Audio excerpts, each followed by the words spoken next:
qual é a melhor partida de um anime de esporte? Bom, existem inúmeras partidas incríveis pra gente escolher. A batalha de conceitos entre Haikyuu e concreto e fertilidade. Blue Lock Eleven contra o Japão Sub-20. Seirin contra Hakusan em Kuroko no Basket. E até as partidas mais recentes de Aoyasha. Há tantas razões pra amar cada uma dessas partidas. Mas eu vou te mostrar porque é a Raymond contra os ogros. Sim, isso não é uma piada, aquele feeder foi incrivelmente importante. É inegavelmente o maior jogo de anime de esportes de todos os tempos, por causa de 3 coisas que acontecem nele. Mas essas não são as únicas coisas que tornam um jogo incrível. E pra te mostrar o que eu quero dizer, também vou comparar com esses outros animes que eu citei. Se você achou que Raymond contra Zeus era o ápice da loucura, você não viu o que acontece quando Inazuma Eleven decide abraçar o paradoxo do tempo. Porque dopar adolescentes com esteroides, isso não é coisa de vilão de série B. Eu tô falando do jogo que não foi feito só pela vitória, mas pela própria existência do futebol. Eu tô falando de Raymond contra Ogros. A partida que quebrou a realidade e transformou um anime de esporte num de volta para futuro. Se o jogo contra Zeus era sobre a redenção de um capitão, esse aqui é sobre a redenção do tempo. E pra entender a construção, a gente precisa falar da maior drama que já atingiu o nosso herói, o Endo Mamoru desistir do futebol. O que torna esse jogo o maior de todos é a competição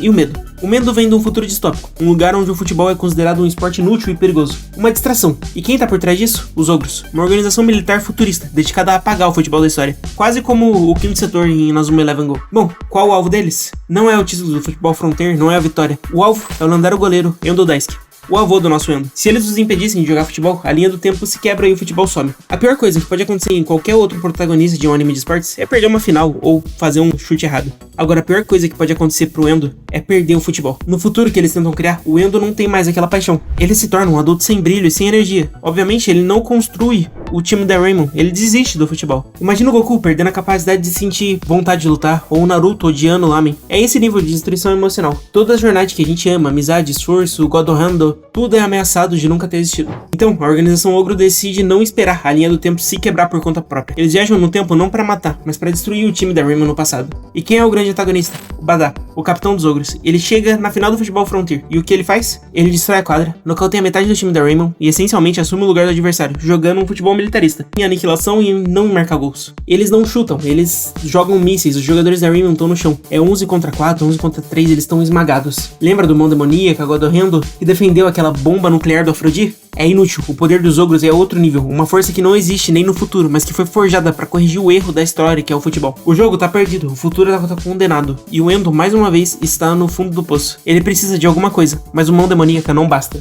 Ele precisa de algo que só o legado de amizade pode dar. E aqui tá o maior plot twist que o show poderia oferecer, superando qualquer outra final. Porque no momento mais sombrio, quando a Raymond tá no chão, quem aparece? Um time de reforços, de pessoas que o futebol salvou.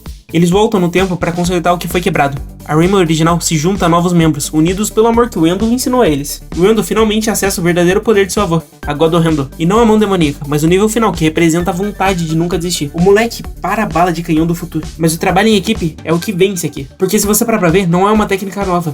São todas evoluções de técnicas antigas. Um testemunho de tudo que eles construíram juntos. O jogo termina, a Raymond vence e a linha do tempo se restaura. E a ameaça do Endo sem futebol é apagada pra sempre. Esse jogo não foi pelo troféu, foi pela memória e pelo futuro.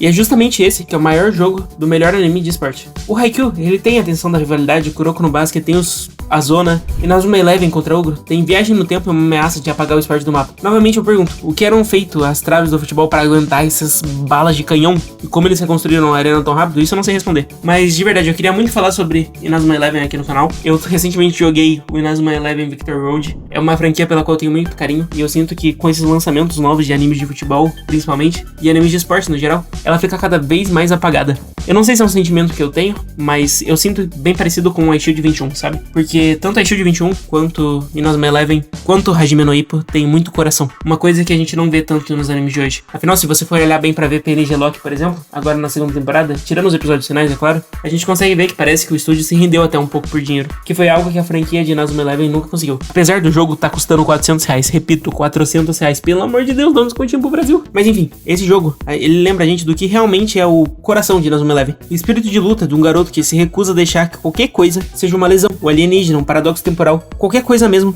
faz ele desistir do que ele ama. Afinal, a única coisa que importa pra ele é poder jogar futebol. E ele ensina pra gente que não importa o que aconteça, você nunca deve parar. Se você realmente gosta daquela coisa, persiga ela até o final. Bom, mas basicamente é isso que eu tinha a falar por aqui. Se você gostou, considere se inscrever, deixar um like. E de verdade, aquela cena dos personagens do futuro voltando e entrando em campo é muito, muito, muito legal. E o Fidio também, que é da seleção italiana, tá aqui num time japonês, é muito doideira de assistir. Inazuma Eleven, como eu disse, tem muito coração. E eu gosto muito desse anime. Então, considere se inscrever, deixar um like se você quer mais vídeos como esse, porque é isso que faz eu continuar fazendo os vídeos. E a gente se vê no próximo. Falou!